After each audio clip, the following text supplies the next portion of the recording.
What's going on, everyone? Dave Knittel here with my brother Matt Knittel to discuss day 7 of the World Cup. Today is Wednesday, June 20th. Matt, how you doing today? Doing great, Dave. Thanks for asking. How are you? I'm doing well, thanks. Forgot to say, this is Bros Talking Soccer. So this is our podcast that we do.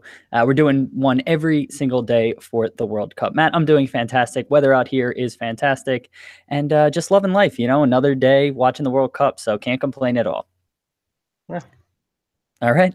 If you are watching live on YouTube, feel free to say hello to us, interact with us as we do this podcast. If you have thoughts, chime in. We will try to address them as we go. If you're listening to the podcast, thank you very much for listening. But we also record this thing live on YouTube. So come hang out with us about 15, 20 minutes after the matches end every single day of the World Cup. Before we get to today's matches, I just want to send, our deepest sympathies and heartfelt sympathies to Gareth Southgate, who threw out his shoulder apparently running today.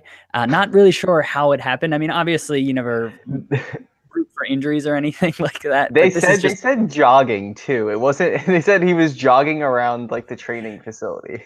it's just the most English like injury ever. I know like some of those guys can be tough, but it just sounds so ridiculous. When I saw the headline on Twitter, I thought it was a joke initially, and then I saw it was being reported by like legit sources. So hope he heals well.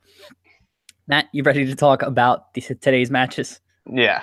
All right, let's get to it. First match of the day was Portugal versus Morocco. Portugal prevailed 1-0. Matt, thoughts on the match?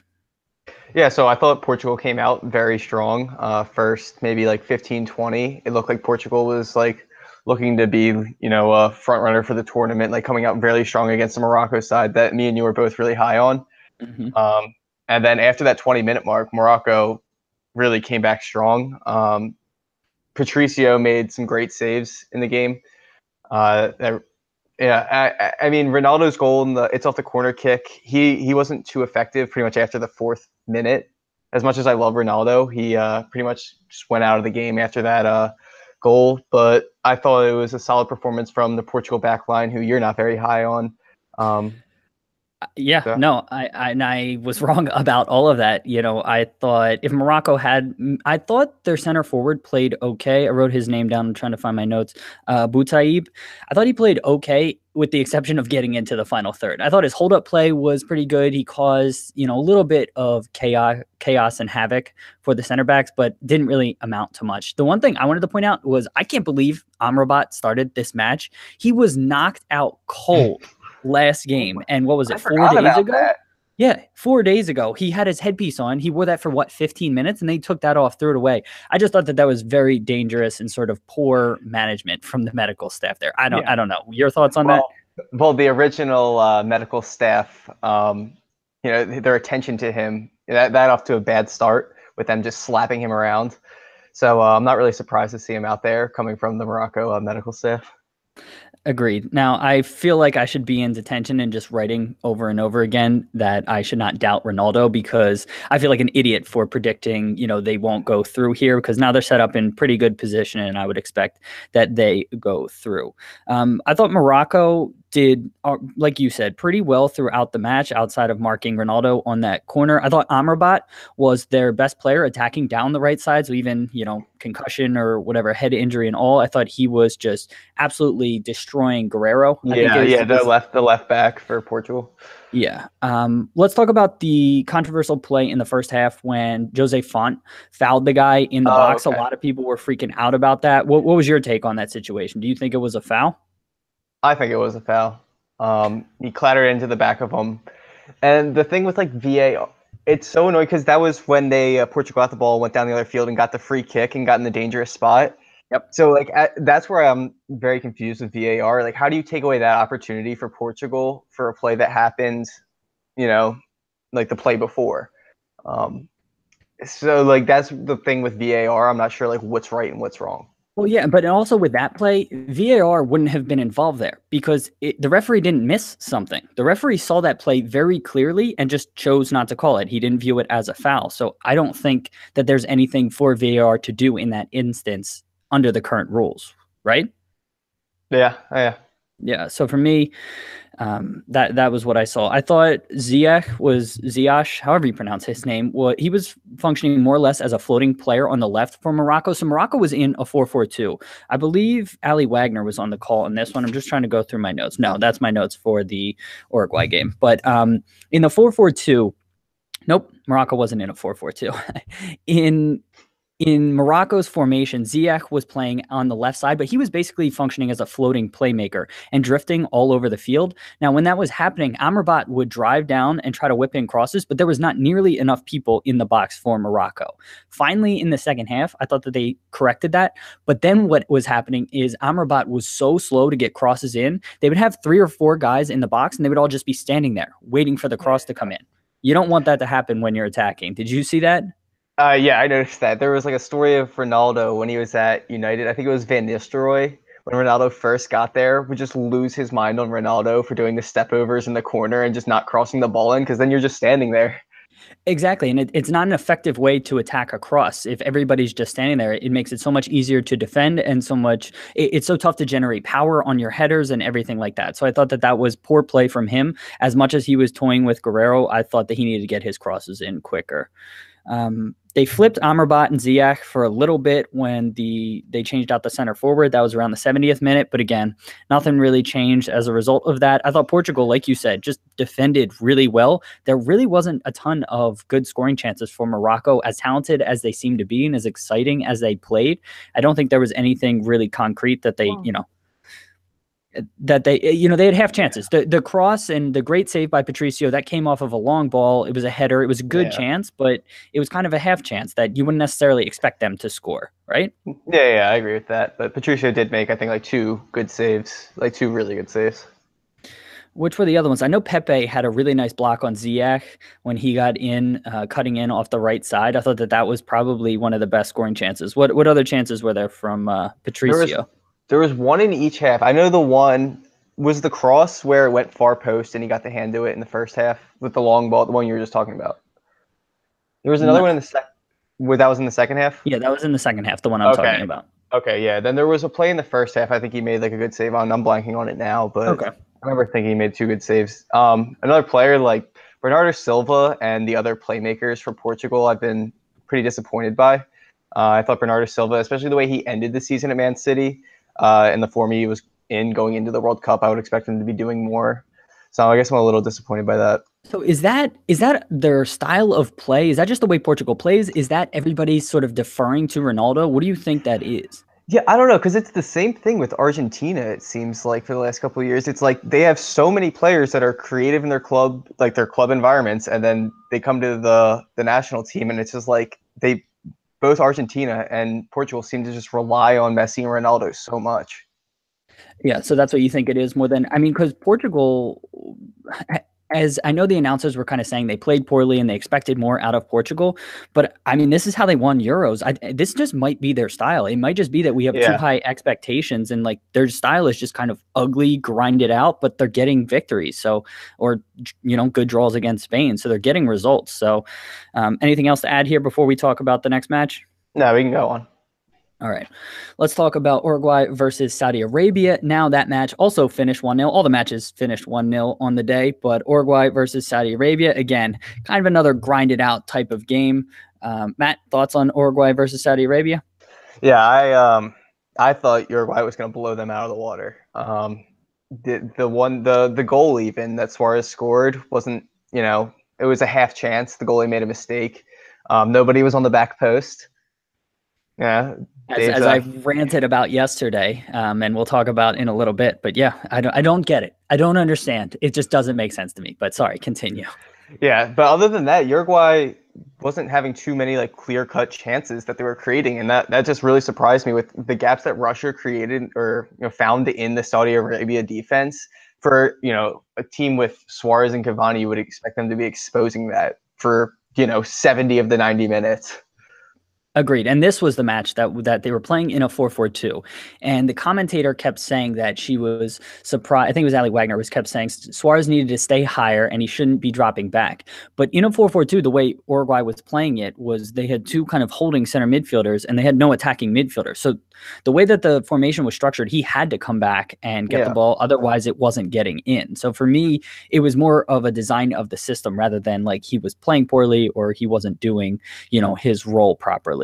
I thought, I thought similar to Portugal, I think Uruguay's style might just be just ugly, grinded out, for as talented as Suarez and Cavani are up top. I tweeted before the match, I thought it was going to be 5-0 because I had it in my head that, with the talent that they have, I didn't contemplate that they would play so defensive. I thought they would be more aggressive. And so for me, it was slightly disappointing to see. Go ahead. Saudi Arabia, we'll give them a little bit of props for them kind of rebounding after the first match. Like, I think you were saying, like, that was like the worst performance we may have seen in like recent memory of the world in like a World Cup.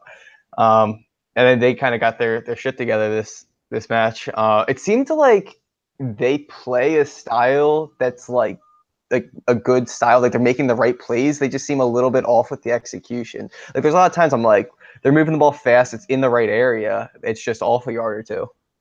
Agreed. And sometimes that's a lack of quality, but it's also sometimes just at the national team level, you're not playing with those players day in and day out. And so there are those little sort of slight misunderstandings. They're not total misunderstandings, but they're slight misunderstandings on where you're placing the ball or whatnot. And that can lead to, just not playing as quickly. And then, defense can sort of organize. And so all of that. Yeah. I saw a tweet saying it was like Atletico Madrid and Uruguay side by side, and like ketchup, and then ketchup spelled with a C, and there's somebody looking at both the bottles.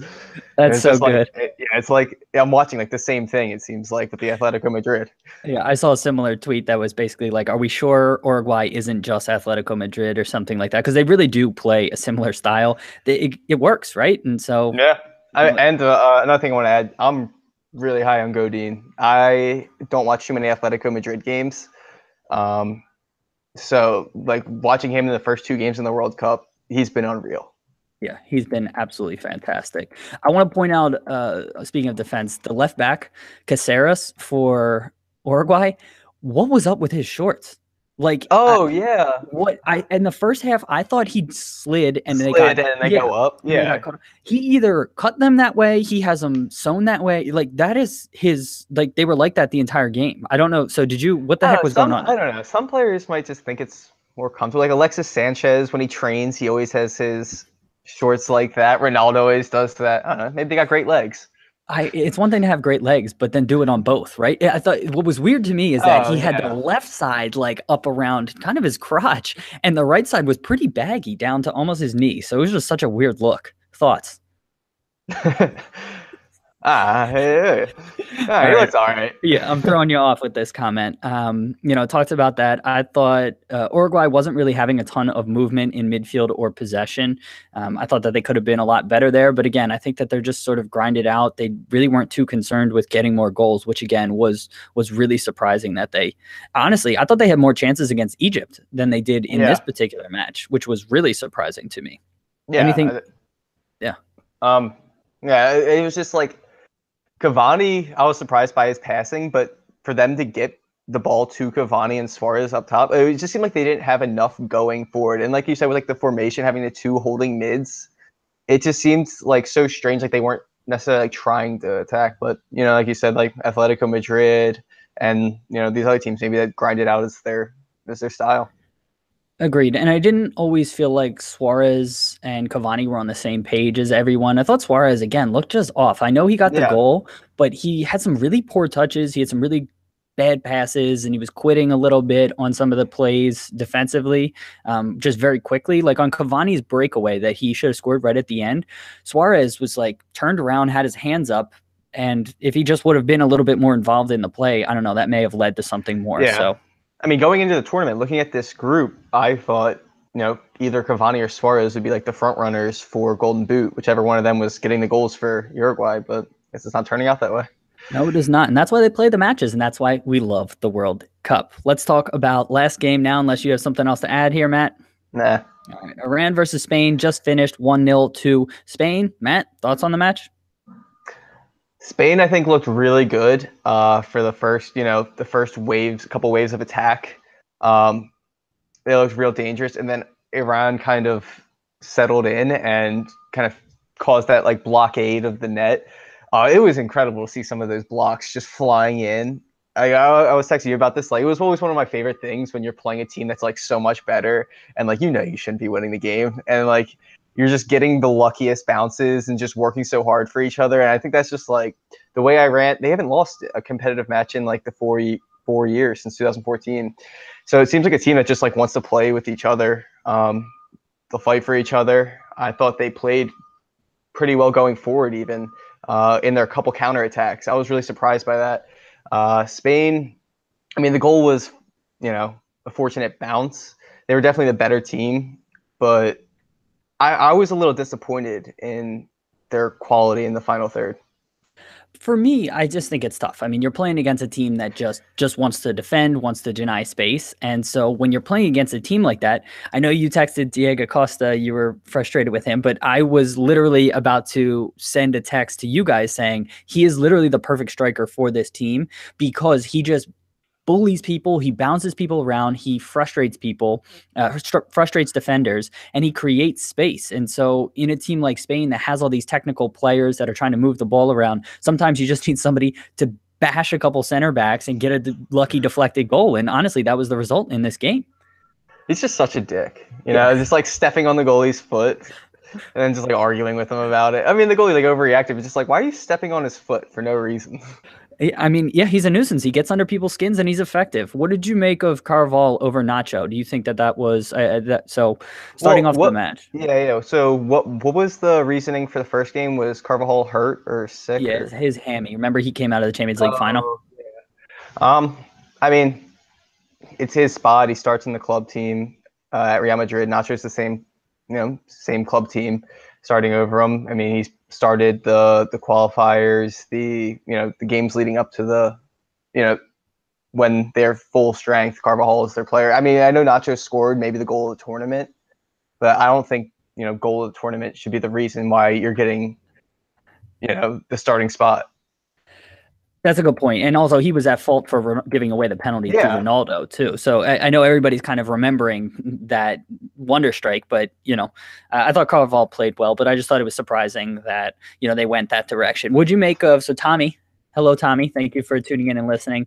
He was saying that Piqué was a bit slow out there. So what'd you make of that? Yeah, I would agree with that. I thought that was, their biggest weakness. I think going forward, I think Ramos was, because of how defensive they were, Piqué was kind of a little bit on an island because Ramos was getting into the attack, moving the ball a little bit.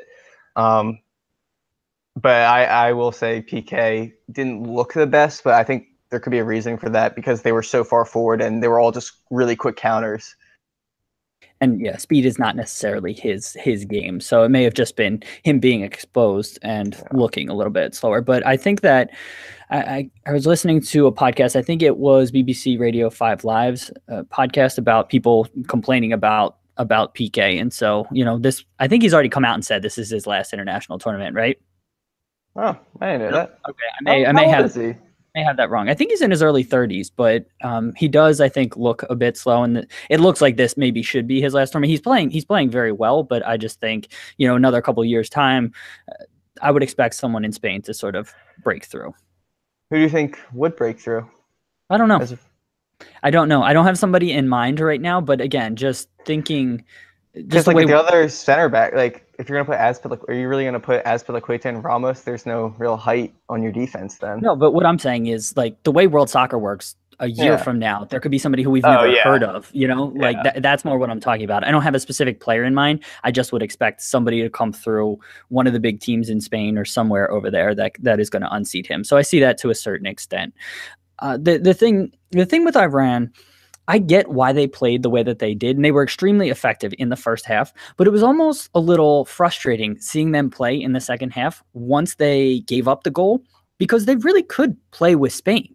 And so it's slightly frustrating, just like, again, I understand why they played so defensive in the first half, but they kind of were giving it to Spain to a certain extent. And so I would have liked to have seen them come out a bit more. Thoughts? I thought they came out really well after that goal. I'm going to disagree with you there. I thought like for the first at least 10 minutes after that goal, they looked like they were playing legitimately with Spain, like head to head. And then they probably just got tired after those 10 minutes. They were flying around for those 10 minutes. They created a bunch of opportunities. They were closing in on tackles, but then I think after those like 10 minutes, Spain kind of took control for the rest of the game. Well, I think Iran still had some chances. They had that, instance where everybody thought it was a goal and everybody was celebrating. That's gotta be so emotionally draining. Yeah, to celebrate and have it taken away. Now, I want to point this out because I know Twitter was freaking out about VAR. This was not a VAR issue. The linesman called it offside correctly, and then VAR was just confirming it. So everybody complaining about VAR is taking this out of the game or whatever, like this wouldn't have been a goal anyways. And he was offside. Yeah, and he was exactly, and he was offside. Always check the assistant referee before you go celebrating like that. That is just good practice for future reference. I was watching with one of my friends up here, and like immediately, that's always my first thought. Yeah, exactly. And I saw the ref. Yep. Before they even showed them celebrating, I saw the ref with his hand up. And my friend just didn't believe me. I'm like, oh, he's offsides. And he's like, no, they're celebrating. I'm like, I don't know why they're still celebrating. I could tell right away. Like nobody noticed. Like the whole bench was celebrating.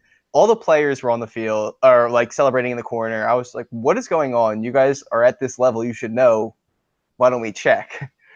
Yes, absolutely. And the other point from that is that Fox doesn't have these announcers in stadium, so they miss things like that. The only two Fox announcers or two broadcasting crews over there are JP Dellacamera and Tony Miola and Stu Holden and John Strong. And so there have been other instances like this. What's up? Why did you count 1 and 2 like that, and then you split it with your other team? Anyone who's watching on YouTube will get that additional piece of content. I don't know why I did it that way, but it worked, right? So it's 2 and 2. But so this happened in another match. I think it was Ali Wagner and Derek Ray were calling a match, and she kept going on and on about how this guy missed this terrible chance, and he should have done better, or he missed this great chance and he should have done better. And it was flagged for offside. And I think they showed highlights at halftime of that call, and it didn't even exist. It was called offside. Like, I don't know why they're breaking down this film. And I think you get that when you don't have announcers in stadium. Have you noticed other things like that, Matt? Yeah, I think today was like the first day I noticed. I think the last 2 games, there was like a couple instances where the replay either wasn't shown or there were things happening that, a typical game would show.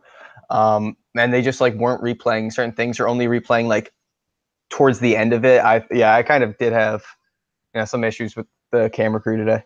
Got it. Circling back real quick to the PK discussion, he is 31 years old. So thank you, Tommy, for researching that for us. Last thing I wanted to point out about the Spain game, De Gea does not look confident out there. For someone who a lot of us were touting as the best keeper in the world, he just doesn't look right out there right now. Have you seen that? Yeah, I always have been like I think he's the best shot stopper in the world, but I've always been shaky about his ability to deal with crosses. Just like, and that's basically that was Iran's pretty much plan the whole game.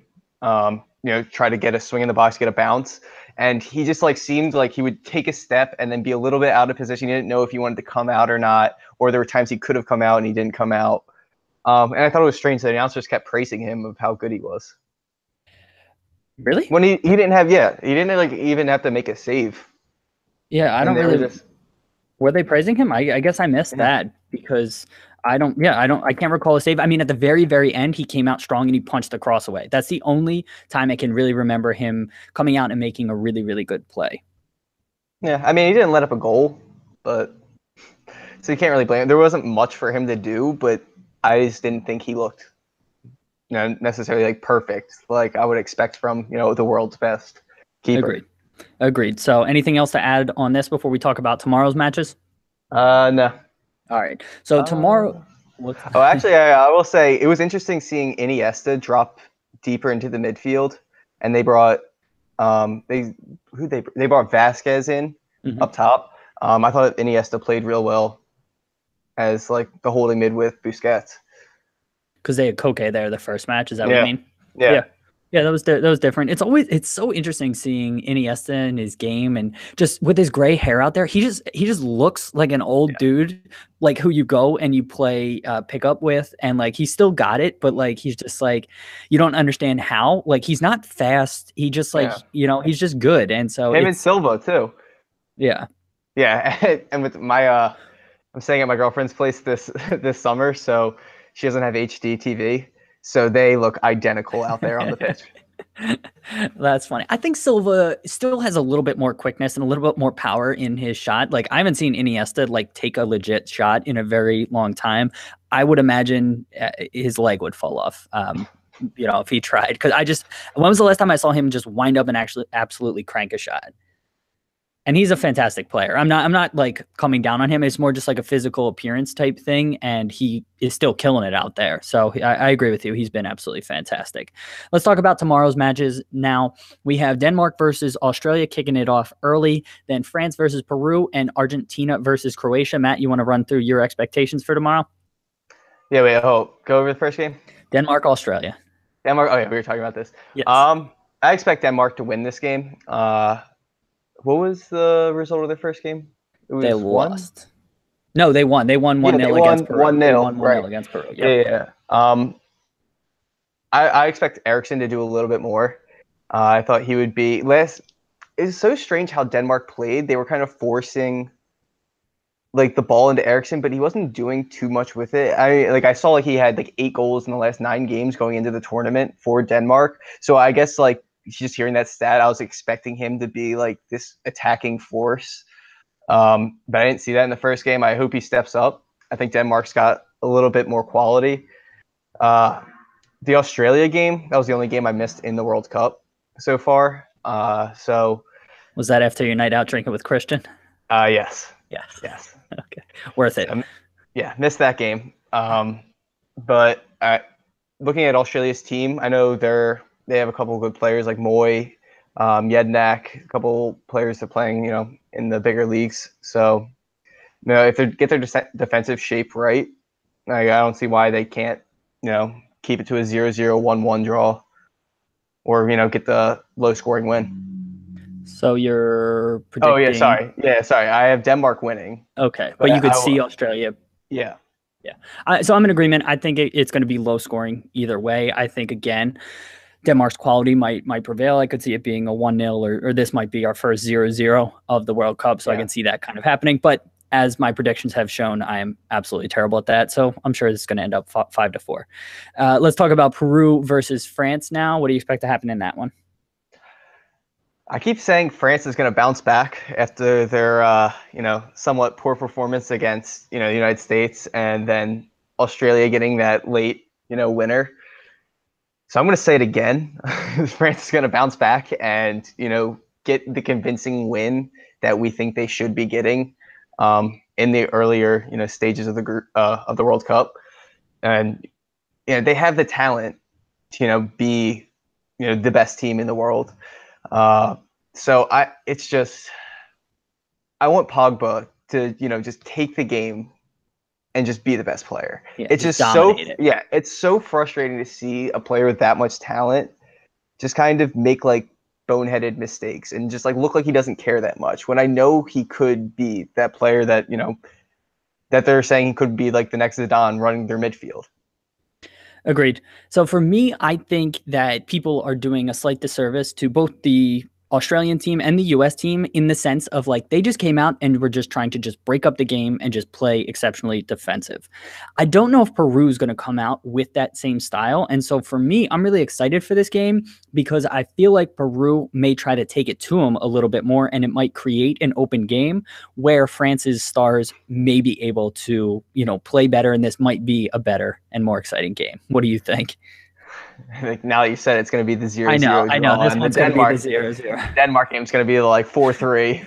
I know. But no, I really believe that Peru, at least from what I've heard, again, I haven't watched them a ton, but the way they played against Denmark in that first game, they were the ones sort of dominating and creating chances and taking it to them. And I thought France was the same against Australia. And so I can see this again coming out and them trying to like legit play against them. So that's what I'm hoping and expecting. I'm expecting a France win here. So maybe like a 3-1 type of situation. Again, more goals, a little bit more attacking, but this is the second game in the group, and Peru, if they lose here, I believe they're going to be eliminated. So they may try to be really defensive.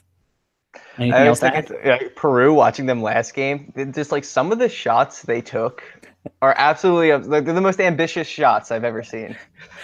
I love it. I mean, we always complain that, you know, everybody's trying to walk it in. So I like that they're aggressive and trying to pull shots from everywhere. I mean, yeah, anywhere within 35 yards, anywhere from the sideline, they were just pulling up jumpers. So did you give a score prediction here? I'm gonna go. I like 3-1. Wow, good call, Dave. Thank you. I try. Last game for tomorrow is Argentina versus Croatia. I think big one. I think we're both excited for it. What do you make of it? I think I have a draw here. I like both of these. Well, actually, I like Argentina, but I don't like how hyped up they are. I think they're a solid team. They have the best player in the world. Messi can create something from nothing. Croatia, I think their midfield is up there with, you know, the world's best. I think they can completely dominate Argentina's midfield. So I'm excited to see that. I think it's going to be like a real close game all the way through. I think Messi's going to get a goal, and I think maybe like Mandzukic or one of the big guys from Croatia can get a goal. And I think it's going to be like a 1-1 tie again. I could see that. If Argentina lose here, how big of a deal is that? So what are the? So then it's Nigeria and Iceland are the other teams in this group. So okay, so Nigeria still has 0 points, and Iceland only has 1. Yeah. And Argentina's last match is Nigeria. Yeah. I would still favor them to get through. Yeah. But I could see this being a Croatia win, like a 2-1 Croatia win. I just don't have faith in Argentina's defense. And, you know, Iceland was just coming out, just bunkered in, and wasn't really challenging too much of the Argentina defense, and they still got a goal. And I just think with the way Modric and Rakitic can just control a match from midfield, I think that this could be tough for Argentina. So I'm predicting a 2-1 Croatia win. But again, I could see this being a draw again. Either way, I think this game's going to be close. Anything else to add here? I still can't believe Argentina has Caballero as their starting keeper. They really don't have another option. Romero pulled out, but even I don't know if he would be a Whatever better happened option. to Rulli who's he on? Sociedad? I know City bought him kind of. You know how City owns a little piece of everybody, and them and Chelsea own half the world. I know he's like somewhat involved in City, but like he was starting at, I think, Sociedad. Okay, you know more than me because I've never even heard that name before, so I don't know what's going on with him. Huh. All right, so that's something to look out for if Caballero can make an impact for Argentina. So that brings us to the end of the podcast. Real quick, before we get out of here, I want to plug 2 quick things. So the first is that I have another YouTube channel called The Soccer Tavern, where we're making videos about the history, culture, and philosophy of the beautiful game. We released national team histories of all 32 teams at the World Cup. We have other videos on there as well that you should go check out. But for, you know, World Cup fans, if you want to learn about, you know, the crests of a national team, want to learn why Nigeria is called the Super Eagles, right? I've had so many videos. Yeah, Super Eagles, or, you know, nicknames and so on and so forth. We have all that in the videos. I know this is a great plug for something that I can't even remember, but please go check that out. We will link to it in the video description as well as in the podcast description. And finally, for YouTube viewers, we also have this as a podcast. So I know you're watching the raw cut footage of this. And then we also released the audio version of this on iTunes, Google Play, you know, wherever you can get your podcast. Just search Bros Talking Soccer. And for anyone listening to the podcast, we record this thing live on YouTube. So come hang out with us again after matches end. You know, you can see our pretty faces, interact with us as we go through this. Matt, thanks so much for being here. Oh, thanks for having me. No problem. Guys, if you want to get in contact with us, our Twitter's at BT Soccer Pod. Our email's bros.talking.soccer@gmail.com. And go check out our website, brostalkingsoccerpodcast.com. You can read about us, check out past episodes, and so much more. Thank you so much for joining us. Again, we will be back tomorrow, day 8 of the World Cup. Talk to you soon, everyone. See ya.